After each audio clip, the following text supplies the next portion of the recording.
준비는 끝났다. 검증도 끝났다. 완전히 새로운 대한민국을 만들 사람.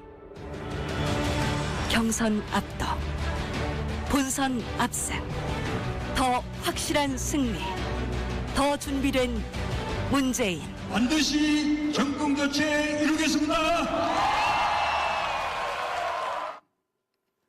문재인 후보님 준비되셨습니까? 예. 예. 예, 저는 광화문 대통령이 되겠습니다. 권위와 불통의 상징 청와대를 부엌상과 함께 국민들께 돌려드리고 집무실을 광화문 정부 청사로 옮기겠습니다. 공무원들과 머리 맞대고 토론하고 또 퇴근길엔 남대문 시장에서 상인들과 소주 한잔 나눌 수 있는 친구 같은 대통령 되겠습니다. 광주 양동시장에서 또 대구 서문시장에서 부산 짜갈시장에서 국민들과 만나는 소통하는 대통령 되겠습니다. 새 정부의 가장 중요한 정책 과제는 바로 일자리입니다. 저성장, 양극화, 저출산 고령화, 청년들의 절망, 대한민국의 모든 위기의 핵심은 바로 일자리입니다. 저는 일자리 대통령이 되겠습니다. 대통령 직속 일자리위원회를 만들어 일자리를 직접 챙기겠습니다. 제가 당선되면 일자리 정책을 실천하기 위해서 곧바로 추가 경정 예산을 편성하겠습니다. 우리나라는 공공서비스가 많이 부족합니다. 공공서비스 일자리가 OECD 국가들 평균 3분의 1밖에 되지 않습니다. 그래서 경제 수준에 비해서 국민들의 삶의 질이 형편없습니다. 강기봉 소방관 기억하십니까? 간호학과 출신으로 구급 업무 담당이었는데 인력 부족으로 구조 업무에 투입됐다가 안타깝게 순직했습니다. 소방관이 19,000명이나 부족합니다. 소방관, 경찰관, 부사관, 의료, 보육, 교육, 복지 등 국민의 삶과 안전을 지키는 공공 서비스 일자리를 대폭 늘리겠습니다. 민간 부분에서도 좋은 일자리를 많이 만들겠습니다. 4차 산업혁명은 일자리 혁명의 기회입니다. 우리의 IT 경쟁력을 바탕으로 전기차, 자율주행차, 신재생 에너지, 3D 프린트, 또 인공지능, 산업 로봇 등 신성장 산업을 적극 육성하겠습니다. 청년들이 창업 붐을 일으키는 창업국가 만들겠습니다. 법정 노동시간과 휴가를 지켜서 좋은 일자리 50만 개를 만들겠습니다.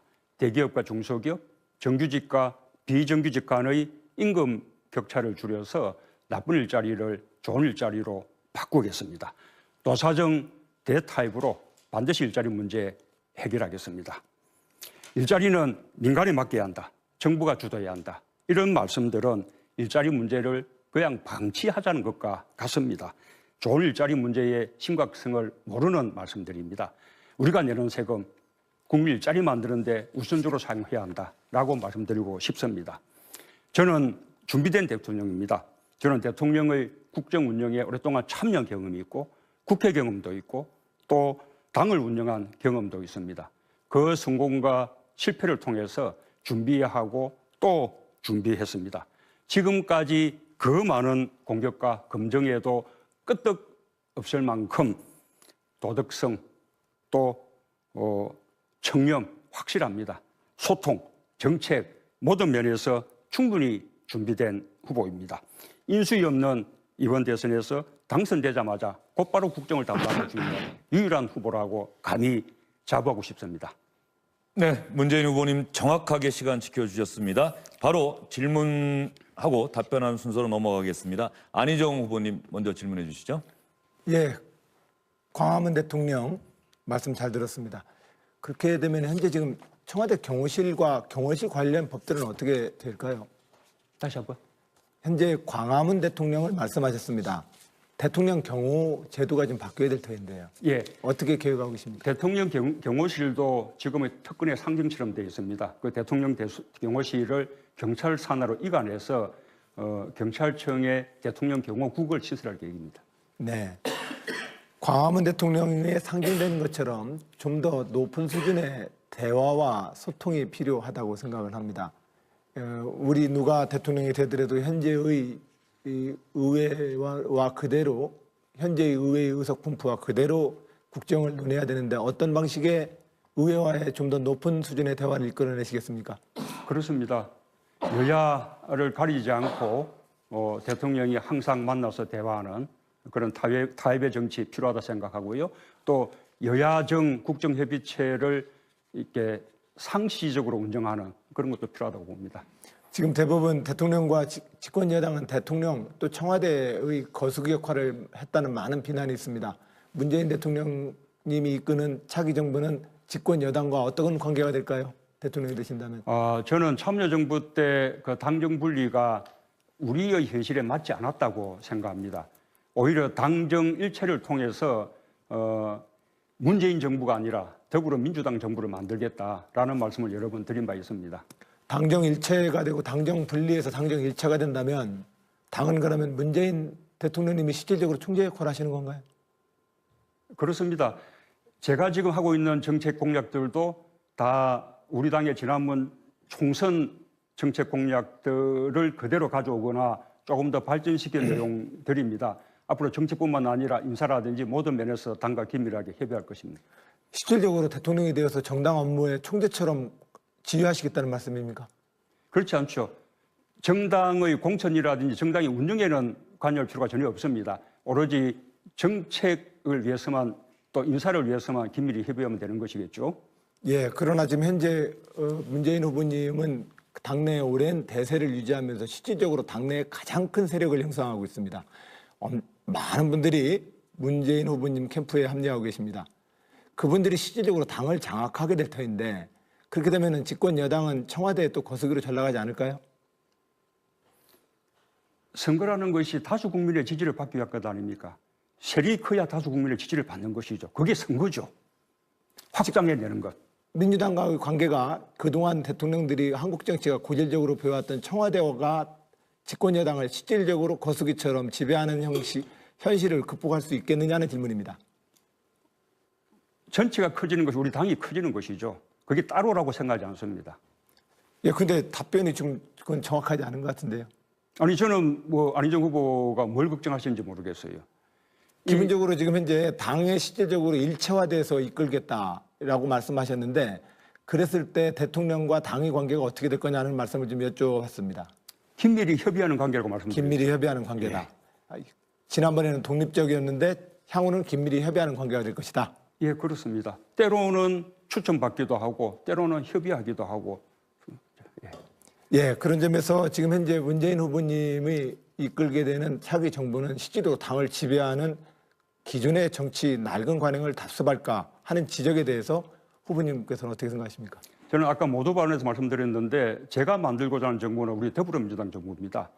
우리 후보님들도 다 함께 참여하고 또 일찍 그만두셨지만 박문수 시장, 김부겸 의원 다 함께 하는 그런 더불어민주당 정부다라는 것을 말씀드리고 싶습니다.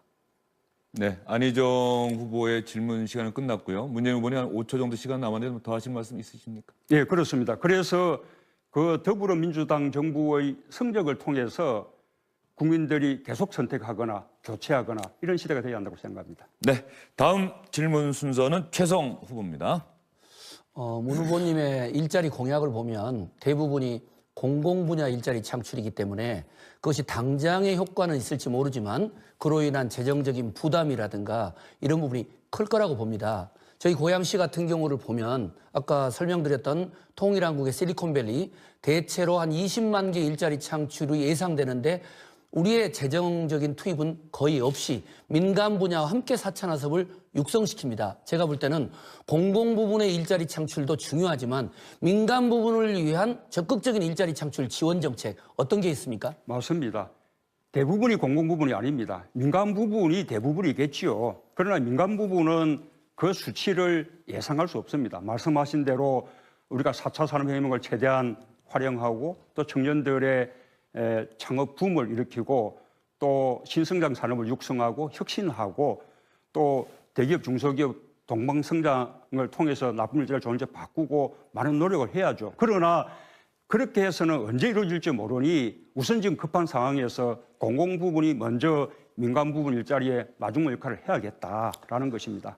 앞으로 일자리 창출의 중심은 지방 정부, 광역 기초가 그 지역 특성에 맞는 형태로 되어서 대기업도 지방으로 가고 또 지방의 특성에 맞는 특성화된 혁신기업 또 혁신도시가 발전이 되어야지 그러지 않을 경우는 대재벌 중심, 중앙 중심으로 가서 여전히 지역경제, 지방경제, 지방기업은 죽는다고 봅니다. 그런 점에서 지방경제 활성화, 지방의 이 일자리 창출 어떤 구상이 있습니까? 100번 공감하고요. 공공부분 일자리도 중앙만 이야기하는 것이 아닙니다. 이 공공부분 일자리도 중앙과 지방정부 함께하는 것입니다. 제가 지방정부의 경우에도 중앙정부가 인사나 조직에 대한 통제만 풀어주면 많은 공공부문 일자리를 늘 수 있다는 그런 안타까운 이야기들을 많이 들었습니다. 그런 부분을 다 취합해서 공공부문 일자리 정책을 만든 것입니다. 청년 배당 또 어르신에 대한 지원도 중요하지만 중요한 것은 청년들이 일자리 창출과 또 주거 문제, 문화 복지 이런 문제를 함께 풀어내야 되고 또 우리 사회가 건강하게 발전하려면 청년 일자리가 대단히 중요하다고 봅니다. 고양시에서 추진했던 아까 말씀드렸던 이 고양 청년 스마트타운 이런 부분들이 전국적으로 확산되고 또 통일한국의 실리콘밸리 이런 부분들이 각 지역의 권역에 맞게끔 확산돼야 된다고 생각을 하고 그런 부분을 일관되게 주장해야 하는데 어떻게 생각하십니까? 예, 아주 좋은 방안입니다. 지금 고양시뿐만 아니라 서울시에서도 하고 있고 여러 군데서 하고 있는데 청년들의 주거 문제 해결을 하고 또 청년들의 창업에 대한 지원 이런 것들이 함께 어우러지는 복합적인 스마트 시티 복합 어떤 주거 공간 저는 많이 만들어져야 한다고 생각합니다. 전반적으로 문 후보님께서 공공 분야 일자리 창출을 80만 개 이야기하시면서 민간도 있다고는 하지만 총성 없는 경제 전쟁의 시대에 4차 산업혁명을 포함해서 적극적인 공격적인 일자리 창출 그리고 민간 분야와의 협치 부분 이런 부분이 많이 부족해 보입니다. 그런 부분에 있어서 좀 더 적극적인 그런 민관 협치 일자리 창출 구상 있으십니까? 당연히 그렇게 가야 되는데 지금까지 역대 정부가 전부 민간 기업의 투자를 활성화해서 일자리 늘리겠다고 다 해오지 않았습니까? 일자리 문제 해결 안 되지 않습니까? 계속 그렇게만 가겠다는 것은 일자리 그대로 가자는 것이거든요. 어떻게 언제 해결하겠습니까? 그러니 우선은 정부와 공공부문이 먼저 주도적인 역할을 해서 마중물 노릇을 해야 된다는 것이죠. 네, 최성 후보의 질문 시간이 모두 끝났고요. 문 후보님 한 8초 정도 더 하실 말씀 있으십니까? 그렇습니다. 민간 부분 일자리를 소홀히 하는 것이 아닙니다. 민간 부분 일자리 아까 우리 최성 후보님 말씀하신 대로 그런 노력 함께 나가겠습니다. 네, 마지막 질문권은 이재명 후보에게 있습니다. 네, 우리 문재인 후보님 준비된 대통령, 일자리 대통령 또 일자리 만들기 위해서 만드시는 여러 가지 정책도 저도 많이 공감합니다. 민간 영역의 노동시간 축소를 통해서 일자리를 늘리자. 또 공공부문의 일자리를 늘릴 필요가 있다. 동의합니다. 그런데 구체적인 내용이 들어가 보면 좀 차이가 좀 있어요. 저는 모병 10만, 그리고 산업기관요원 10만, 그다음에 경찰, 소방 등등 한 10만, 그다음에 복지 한 10만 이 정도를 저희 잡고 있는데 81만 개 공공 일자리 말씀하시면서 17만 개는 공공 일자리가 맞는데 64만 개의 정체를 한번 설명해 주시죠. 그 17만 개 정도가 네. 공무원입니다. 국가공무원과 네. 지방공무원, 방금 말씀하신 경찰관, 소방관, 네. 부사관들이 다 포함되는 것이고요. 나머지는 공공 서비스 일자리죠. 공공기관들 비롯한 예. 그래도 좀 64만 개나 되는데 좀 예를 들면 구체적으로. 공공의료, 공공보육, 우리 공공 많은 확대 우리가 공략하고 있지 않습니까? 그것을 통해서 일자리들이 늘어나는 것이죠. 한 64만 개쯤 될 거다. 예, 세부적인 내용을 제가 말씀드릴 수는 없지만 세부적인 내용까지 다 마련되어 있습니다. 한번 그 얘기를 한번 해보시라는 거죠. 누가 지금은- 마련했습니까? 후보가 마련해야 되는 거 아닙니까? 지금 그것은 자료를 봐야겠죠. 예, 자료를 봐야 되겠습니다. 예. 재원은 어떻게 마련할 생각입니까? 재원. 재원은 아까 말씀드린 대로 우리는 이미 발표했습니다. 전체적으로 1년에 해마다 1조 4천 정도씩만 새로 투입하면 됩니다. 그러면 이제 7조인데 그러나 첫 해에 고용되는 사람들은 누적돼 나가기 때문에 누적까지 다 합쳐 나가면 전체적으로 5년간 21조, 연간 4조 2천억. 그것이 공무원 일자리와 공공부문 일자리 늘리는데 다 포함되는 것이죠. 이게 17만 개에 해당되는 겁니까? 예. 64만 개 일자리는 예산 안 듭니까? 예를 들면 그 가운데서는 공공의료 같은 경우에 우리가 공공의료 거점병원 또는 간염병 지역 거점병원 또는 우리 치매 전문병원 이제 이런 일자리들은 건강보험 또는 요양보험에서 그것은 해결되는 것이죠. 그다음에 그것을 건설하는 비용들이 필요할 텐데 그 건설하는 비용들은 우리가 복지 예산으로 계산할 수 있는 것이죠. 그렇게 세부적으로 하나하나 꼼꼼하게 다 살펴서 그 가운데 국가가 보조해야 될 부분을 4조 정도로 이렇게 보기 때문에 공무원, 국가공무원, 지방공무원 17조, 그 다음에 공공부문 일자리 4조, 이렇게 할 거 21조, 이렇게 되는 것입니다. 증세 없이 가능하겠습니까? 정세해야죠. 어떻게 할 정세는 겁니까? 불가피합니다. 국민들의 조세 부담률, 저는 지금 18% 채 안 되고 있는데 이것이 더 높여져 나가야 한다고 그렇게 생각합니다. 네, 문 후보님 답변 시간이 모두 마무리가 됐고요. 아, 그래요? 제가 일단 이재명 양보를 좀 하든지 후보는 하겠습니다. 1분이나 시간이 남았습니다. 네, 제가 죄송하네요. 자, 전에 1% 조세 부담률 올리는 거 말씀하셨는데 그건 결국 15조 원, 16조 원 정도를 늘린다는 것이고 그러면 거기에서 법인세를 가장 마지막에 올리면 결국 서민들의 세금이 늘어나게 된다는 의심이 듭니다. 그 점만 말씀드리고 두 번째로는 일자리 대통령 말씀하셨는데 일자리에 관한 구체적인 내용이 없으십니다. 17만 개 외에는 사실은 다른 게 없는 거죠. 이런 걸로 보면 정말로 충분히 준비됐는지에 대한 의문들을 좀 가질 수 있다는 말씀드리고 세 번째로는 좀 정책을 발표하시면 캠프에서 발표하는 것 또는 캠프에 관여한 사람이 발표하는 것 그다음 후보님이 말씀하시는 게 좀 일치했으면 좋겠어요. 자꾸 혼선이 생긴다는 느낌을 지울 수가 없습니다. 그리고 마지막으로 한 말씀 더 드리면 정책팀에 무려 1000명의 교수가 계시다는데 아직까지도 예를 들면 아동수당 문제 정리 못 하셨습니다. 투표 이제 끝납니다. 언제 이걸 준비하시겠습니까? 그런 아쉬움 좀 말씀드리고요. 좀 정책이나 재원 조달 방안 현실적으로 이행할 수 있는 것들을 좀 충분히 준비하시면 우리 공약 이행률을 좀 더 많이 올릴 수 있지 시간도 좀 않을까 주는데. 그런 생각이 듭니다. 예.